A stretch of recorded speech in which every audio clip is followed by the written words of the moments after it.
പ്രിയപ്പെട്ടവരെ, the gospel of Manoj volume 1.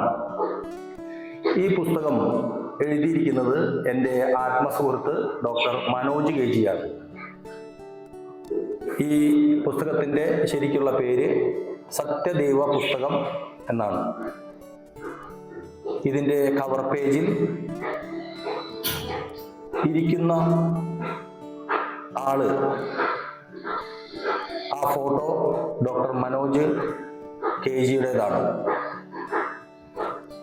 ഇതിന് പുറകുവശത്ത് ഈ പുസ്തകത്തെ പറ്റിയുള്ള ഒരു ചെറു വിവരണം കൊടുത്തിരിക്കുന്നു.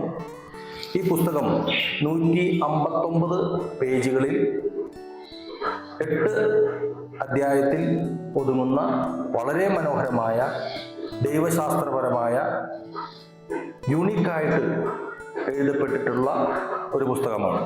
ഇതിൻ്റെ പ്രിന്റിങ്ങും അതുപോലെ തന്നെ ഫോണ്ട് സൈസ് എല്ലാം വളരെ മനോഹരമായി വായനക്കാർക്ക് എളുപ്പത്തിൽ വായിച്ച് മനസ്സിലാക്കാൻ സാധിക്കുന്ന വിധത്തിലാണ് ഈ പുസ്തകം പ്രിന്റ് ചെയ്തിരിക്കുന്നത്.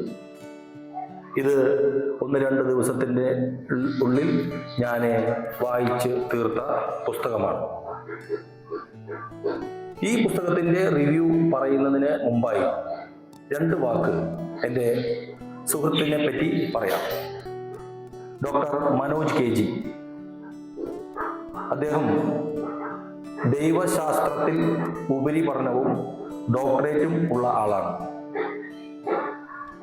ആത്മീയ പ്രബോധകൻ, സാമൂഹിക പരിഷ്കർത്താവ്, പ്രായോഗിക ജീവിതത്തിൻ്റെ പരിശീലകൻ, കലാകാരൻ എന്നീ നിലകളിലെല്ലാം വളരെ പ്രശസ്തനായി പ്രവർത്തിക്കുന്ന ആളാണ്. ഞങ്ങൾ ഈ 2 ദിവസം മുന്നേ ഒരുമിച്ച് കൂടുകയും ആത്മീയമായ സംഭാഷണങ്ങൾ നടത്തുകയും ചെയ്തിരുന്നു. ഇനി നമുക്ക് ഈ പുസ്തകത്തിൻ്റെ റിവ്യൂ ഇതിലേക്ക് കടക്കാം. ഈ പുസ്തകത്തിൻ്റെ 1-ാം അധ്യായത്തിൽ പുരാതന ദൈവസങ്കല്പങ്ങൾ എങ്ങനെയുണ്ടായി, മതങ്ങൾ എങ്ങനെ രൂപം കൊണ്ടു, ആ മതങ്ങൾ എങ്ങനെ ദൈവങ്ങളെയും രാജാക്കന്മാരെയും സൃഷ്ടിച്ചു എന്നും, സാബത്ത് ആചരണവും ത്രിമൂർത്തി ദൈവസങ്കല്പവും എങ്ങനെ ഉണ്ടായി എന്നും, മെസപ്പൊട്ടോമിയൻ സംസ്കാരത്തെയും അവിടെ ഊർ എന്ന ദേശവാസികളുടെ ദൈവസങ്കല്പങ്ങളെയും പൂജകളെയും ആരാധനകളെയും അടിവരയിട്ട് കാണിക്കുന്നു ഇതിൻ്റെ 1-ാം അധ്യായത്തിൽ.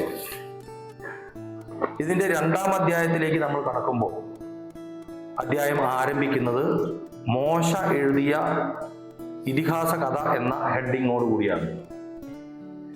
ഇതിൻ്റെ തുടക്കത്തിൽ ജോബ് എന്ന കഥാപാത്രത്തിലൂടെ ദൈവവുമായുള്ള വാദപ്രതിവാദങ്ങളിലൂടെ തീവ്രമായ ഒരു ബന്ധം മനുഷ്യനും ദൈവവുമായി ഭയം മാറി പുനഃസ്ഥാപിക്കപ്പെടുന്നു എന്ന് മോശ പറയുന്നു.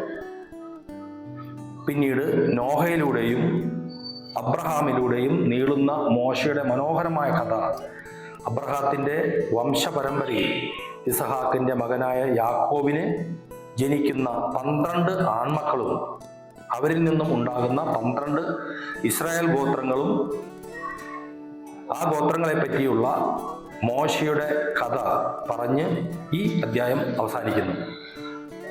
3-ാം അധ്യായം ആരംഭിക്കുന്നത് മോശയുടെ അനുഭവ കഥ എന്ന തലക്കെട്ടോടു കൂടിയാണ്. 15 പേജുകളുള്ള ഈ അധ്യായത്തിൽ എൻ്റെ ഹൃദയത്തെ സ്പർശിച്ച ദൈവശാസ്ത്രപരവും ആത്മീയപരമായ ഡോക്ടർ മനോജ് എഴുതി വച്ചിരിക്കുന്ന സ്വർണ്ണ ലിപികൾ ഞാൻ പേജ് 44 ഒരു പാരഗ്രാഫിൽ വായിക്കാൻ ഇടവന്നു. അത് ഈ പുസ്തകം വായിക്കുമ്പോൾ നിങ്ങൾക്ക് മനസ്സിലാവും. ഇനി ഇസ്രായേലിന്റെ ഇതിഹാസ പരമ്പര എന്ന ശീർഷകത്തിൽ തുടങ്ങുന്ന 4-ാം അധ്യായത്തിൽ ഇസ്രായേൽക്കാരുടെ ഉത്സവങ്ങളെ പറ്റിയും ആചാരങ്ങൾ, പെരുന്നാളുകൾ എന്നിവയെ വിശദീകരിച്ച് പറഞ്ഞിരിക്കുന്നു. ഈ അധ്യായത്തിന്റെ അവസാനം തൃശൂർ പൂരത്തിന്റെ വെടിക്കെട്ടിന്റെ അവസാനമായുള്ള കൂട്ടപ്പൊരിച്ചിൽ പോലെ കുർബാനിയെ പറ്റി പറഞ്ഞിരിക്കുന്നു. അബ്രഹാം ആദിജാതനെ ബലിയർപ്പിക്കുന്ന പ്രാകൃതവും ദുരാചാരപരമായ കുർബാന മോശയുടെ കാലത്ത് ഇത് മൃഗബലിയായി മാറിയെന്നും, എന്നാൽ യഹൂദമത ആചാരങ്ങൾ ശക്തമായപ്പോൾ വർഷം തോറും ആചരിക്കുന്ന പെസഹ പെരുന്നാളിന് ഒരു മനുഷ്യനിൽ യഹൂദരുടെ പാപങ്ങൾ ചാർത്തി കൊല്ലുന്ന പ്രവണത ആരംഭിച്ചു. പിൽക്കാലത്ത് ആരൊക്കെ യഹൂദ മതാചാരങ്ങൾ തെറ്റിക്കുന്നുവോ അവരെ കുർബാനിയാക്കാൻ, കൊന്നുകളയാൻ മതപുരോഹിതന്മാർ സംഘങ്ങളെ ഏർപ്പാടാക്കിയിരിക്കുന്നു എന്ന് നാം വായിക്കുന്നു. ലിഖിതങ്ങളുടെയും പ്രവചനങ്ങളുടെയും പൊരുൾ എന്ന് തലക്കെട്ടുള്ള 5-ാം അധ്യായം ഞെട്ടിക്കുന്നതും വളരെ വിവാദപരമായ ആശയങ്ങളും അവയുടെ വിശുദ്ധീകരണങ്ങളുമാണ് ഗ്രന്ഥകർത്താവ് വായനക്കാരുടെ മുമ്പിൽ നിരത്തുന്നത്. അതിൽ ഏതാനും ഇവിടെ പറയാം. ക്രിസ്തു എന്നത് ഒരു വ്യക്തിയല്ല, അത് ദൈവിക ദൗത്യത്തിനായുള്ള അഭിഷേകമാണ്. കന്യകയായ മറിയ, ജോസഫ്, സഹോദരന്മാർ, സഖരിയാവ്, എലിസബത്ത് തുടങ്ങിയ പേരുകളിൽ കാണുന്ന വ്യക്തികൾ ഓരോരോ ആശയങ്ങളാണ്, യഥാർത്ഥ വ്യക്തികളല്ല. ദൈവം സംസാരിക്കാതെ പ്രവർത്തിക്കാതെ മൗനമായിരിക്കുന്നതിനെയാണ് ശാബത്ത് എന്ന് വിളിച്ചിരുന്നത്. 2 തരത്തിലുള്ള പൗരോഹിത്യം. ഒന്നാമത് ദൈവികമായതും സ്ഥിരമായതും, രണ്ടാമത്തേത് മതപരമായതും മാറിപ്പോകുന്നതും. പിന്നെ ഈ പുസ്തകത്തിൽ മനുഷ്യർ 3 തരത്തിലുണ്ട് എന്ന് അദ്ദേഹം വിവരിച്ചിരിക്കുന്നു. ഒന്നാമതായി ധാരണ കൊണ്ട് ജീവിക്കുന്നവര്, മൃഗപ്രകൃതം; അറിവ് കൊണ്ട് ജീവിക്കുന്നവർ മനുഷ്യപ്രകൃതം; ജ്ഞാനം കൊണ്ട് ജീവിക്കുന്നവർ ദൈവപ്രകൃതം. ഏറ്റവും ഇതാണ് ഈ അധ്യായത്തിൽ നിങ്ങൾക്ക് ഞാനിത് പറഞ്ഞത്. നിങ്ങൾക്ക് ഈ അധ്യായം ഇതിനേക്കാൾ കൂടുതൽ ഞാനിതിൻ്റെ ഒരു ചെറിയ വിവരണമാണ് പറഞ്ഞത്. അത് കേൾക്കുമ്പോൾ നിങ്ങൾക്ക് ഈ പുസ്തകം വാങ്ങി വായിക്കാൻ കൂടുതൽ മനസ്സിലാക്കാൻ സാധിക്കും. ഏറ്റവും കൂടുതൽ പേജുകളുള്ള മനുഷ്യപുത്രന്റെ ആറാട്ട് എന്ന 6-ാം അധ്യായം തുറന്നു കാട്ടുന്നത് സാധാരണ ആളുകൾ ജീവിതത്തിൽ വായിച്ച് കേൾക്കുകയോ കേട്ടുകേൾവി ഇല്ലാത്തതുമായ ദൈവശാസ്ത്രപരമായ വ്യാഖ്യാനങ്ങളും അന്തരാർത്ഥങ്ങളും യാഥാർത്ഥ്യങ്ങളും ബൈബിളിൽ എഴുതിയിരിക്കുന്ന കാര്യങ്ങളിൽ ഉണ്ട് എന്നുള്ളതാണ്. മൃഗതുല്യമായ പ്രാകൃത മനുഷ്യനിൽ നിന്ന് നാച്ചുറൽ മാൻ, പരിജ്ഞാനമുള്ള മനുഷ്യപുത്രനിലേക്കുള്ള സൺ ഓഫ് മാൻ, പരിണാമവും മനുഷ്യപുത്രനിൽ നിന്നും ദൈവജ്ഞാനമുള്ള ദൈവപുത്രനിലേക്കുള്ള സൺ ഓഫ് ഗോഡ്, പരിണാമവുമാണ് യഹോശുവ എന്ന് പറയുന്നത് ഈശോയുടെ യഥാർത്ഥ പേര്. ജീവിതം ഇവിടെ കാട്ടിത്തരുന്ന മാതൃക.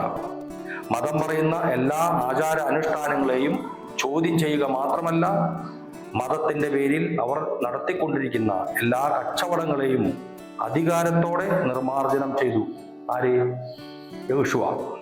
ശരിയായ ദൈവാലോചന പറഞ്ഞ വ്യക്തികളെ കൊന്ന് കല്ലറയുണ്ടാക്കുന്ന നിങ്ങൾ, ദൈവത്തിന്റെ പേര് പറഞ്ഞ് ജനങ്ങളെ പറ്റിക്കുവാൻ കള്ള ഉപദേശങ്ങൾ നടത്തുന്ന ദുഷ്ടരാണെന്നും സാത്താന്മാരാണെന്നും പുരോഹിതരുടെ മുഖത്ത് നോക്കി യഹോശുവ വിളിച്ചു പറയുന്നത് ഈ പുസ്തകത്തിൽ സൂക്ഷ്മമായും തീവ്രമായും പ്രതിപാദിച്ചിരിക്കുന്നു.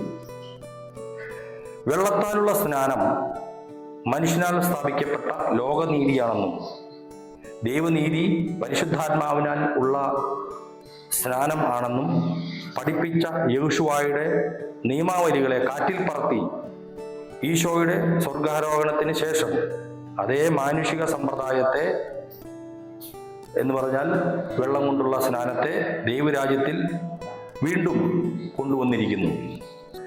ബൈബിളിൽ കാണുന്ന മാർത്ത, മറിയ എന്നിവർ വ്യക്തികളല്ല എന്നും അവർ ഇസ്രായേൽ സാമ്രാജ്യത്തിലെയും യഹൂദ സാമ്രാജ്യത്തിലെയും വിഗ്രഹാരാധികളായ സഹോദരി ഗോത്രങ്ങളാണെന്നും ഈ ഗണത്തിലുള്ള ആളുകളെ ലാസറസ്, യഹൂദ മത അനുസാരികൾ അവരുടെ ആചാരങ്ങളാൽ ചുറ്റിക്കെട്ടി നിയമത്തിന്റെ ഭാരമേറിയ കല്ലുരുട്ടി വെച്ച് സമൂഹത്തിൽ സ്വാതന്ത്ര്യത്തോടെ ജീവിക്കാൻ അനുവദിക്കാതെ ചത്തവരെ പോലെ അടക്കി വെച്ചിരിക്കുന്നു.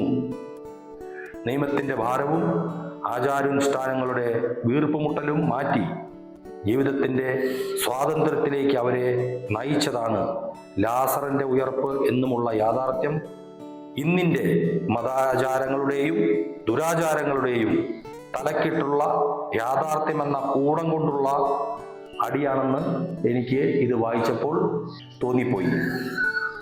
നരകം എന്നത് ഒരു സ്ഥലമല്ല, അത് ഒരു ജീവിതാവസ്ഥയാണ് എന്ന് ഗ്രന്ഥകാരൻ ഈ ഗ്രന്ഥത്തിൽ തെളിയിക്കുന്നു.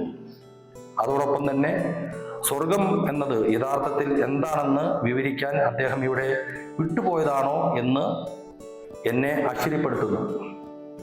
മതത്തിൽ അടിമപ്പെടാതെ മരുഭൂമിയുടെ അവസ്ഥയിൽ മാനുഷികതയിൽ ജീവിക്കുകയും ഉപദേശിക്കുകയും ചെയ്യുന്ന യോഹന്നാൻ പ്രവാചകന്റെ അടുത്തേക്ക് യഹൂദ മത വ്യവസ്ഥകൾ വിട്ട് യഹോശുവ എത്തിച്ചേരുന്നതും മതത്തിന്റെ അന്ധവിശ്വാസങ്ങളെയും ദുരാചാരങ്ങളെയും തച്ചുടച്ച് ഒരു യഥാർത്ഥ മനുഷ്യൻ എങ്ങനെ ജീവിച്ചു എന്ന് വിപ്ലവകരമായ യഥാർത്ഥ ചിത്രം ഈ പുസ്തകത്തിലൂടെ ഡോക്ടർ മനോജ് ഇത് വായിക്കുന്ന ഓരോരുത്തരെയും തിരിച്ചറിവുള്ളവരാക്കുന്നു.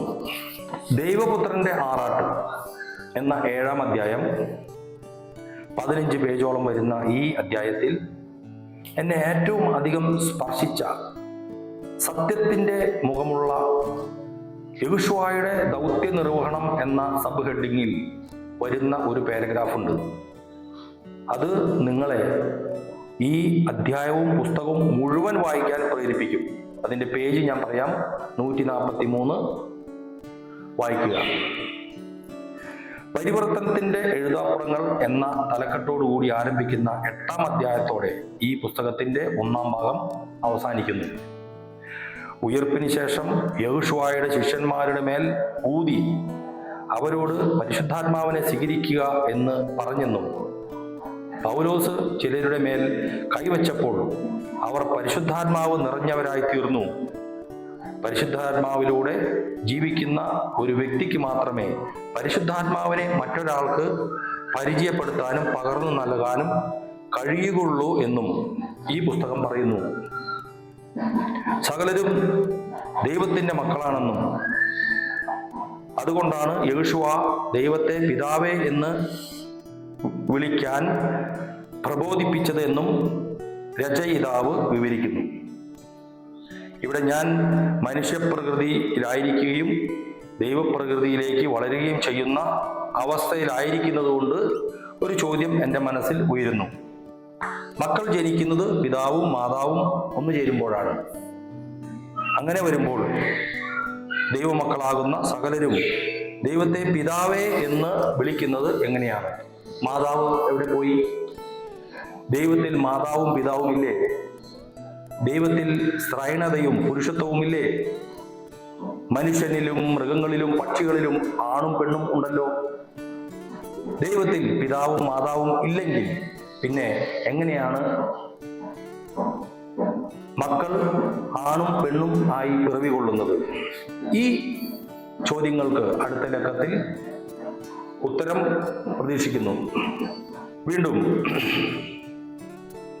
ദൈവിക പുത്രത്വത്തിലേക്ക് എങ്ങനെ പ്രവേശിക്കാമെന്നും ഒരു വ്യക്തിക്ക് യഹോശുവ ചെയ്തതുപോലെ അപ്പോസ്തലന്മാർ ജീവിച്ചതുപോലെ ജീവിക്കാനും പ്രവർത്തിക്കാനും എങ്ങനെ കഴിയും, പരിശുദ്ധാത്മാവിനെ എങ്ങനെ സ്വീകരിക്കാൻ കഴിയും എന്നും അടുത്ത ലക്കത്തിൽ രേഖപ്പെടുത്തിയിരിക്കുന്നു എന്ന് പറഞ്ഞുകൊണ്ട് ഡോക്ടർ മനോജ് ഈ ആത്മീയ പുസ്തകം എഴുതി അവസാനിപ്പിച്ചിരിക്കുന്നു. സെയിന്റ് മാത്യുവിനും മാർക്കിനും ലൂക്കിനും ജോണിനും മാത്രമല്ല, ഞാൻ ആരാണെന്ന് സ്വയം മനസ്സിലാക്കിയവർക്കും സെൽഫ് റിയലൈസേഷൻ നടത്തിയവർക്കും ഡോക്ടർ മനോജ് ഗേജിയെ പോലെ വളരെ യുണീക്കായി, ക്രിയേറ്റീവായി, വിപ്ലവകരമായി മതങ്ങളെ പറ്റിയും ദൈവത്തെ പറ്റിയും ദൈവപുത്രനെ പറ്റിയും ഗോസ്പൽ എഴുതാം, ആത്മീയ പുസ്തകം എഴുതാമെന്ന് ഈ പുസ്തകത്തിലൂടെ നമ്മുടെ ഡോക്ടർ മനോജ് കെ ജി തെളിയിച്ചിരിക്കുന്നു. അദ്ദേഹം അതിന് എടുത്തിരിക്കുന്ന പ്രയത്നങ്ങൾ, അതിന് അദ്ദേഹം കാണിച്ച ധീരത, ധൈര്യം, അത് നമ്മൾ വായിക്കുമ്പോൾ മനസ്സിലാവും. അതിൻ്റെ ദൈവശാസ്ത്രപരമായ വശങ്ങൾ, ആത്മീയ സത്യങ്ങൾ, അന്തരാർത്ഥങ്ങൾ, ധ്യാനം എല്ലാം അതിൻ്റെ പുറകിലുണ്ട്. അതിന് അദ്ദേഹത്തിന് എൻ്റെ ഹൃദയം നിറഞ്ഞ അഭിനന്ദനങ്ങൾ. ഇതിൻ്റെ രണ്ടാം ലക്കം കൂടുതൽ മനോഹരമായി പ്രസിദ്ധീകരിക്കുവാൻ അദ്ദേഹത്തെ ദൈവം അനുഗ്രഹിക്കട്ടെ. ആ രണ്ടാം ലക്കം വായിക്കുവാൻ കൂടുതൽ ആകാംക്ഷയോടുകൂടി ഞാൻ കാത്തിരിക്കുന്നു. ക്രിസ്ത്യൻ ബാക്ക്ഗ്രൗണ്ട് ഉള്ളവരും അല്ലാത്തവരും ആയ ആളുകൾ ബൈബിളിൽ പറഞ്ഞിരിക്കുന്ന കാര്യങ്ങളുടെ ദൈവശാസ്ത്രപരമായ വശങ്ങൾ, ആത്മീയ സത്യങ്ങൾ, അന്തരാർത്ഥങ്ങൾ ഇതെല്ലാം വായിച്ച് മനസ്സിലാക്കി ദൈവമക്കളെ പോലെ വളരുവാൻ എല്ലാവരും ഈ പുസ്തകം വാങ്ങി വായിക്കണമെന്ന് വിനീതമായി റെക്കമെൻഡ് ചെയ്യുന്നു. എല്ലാവർക്കും എൻ്റെ നന്ദി, നമസ്കാരം.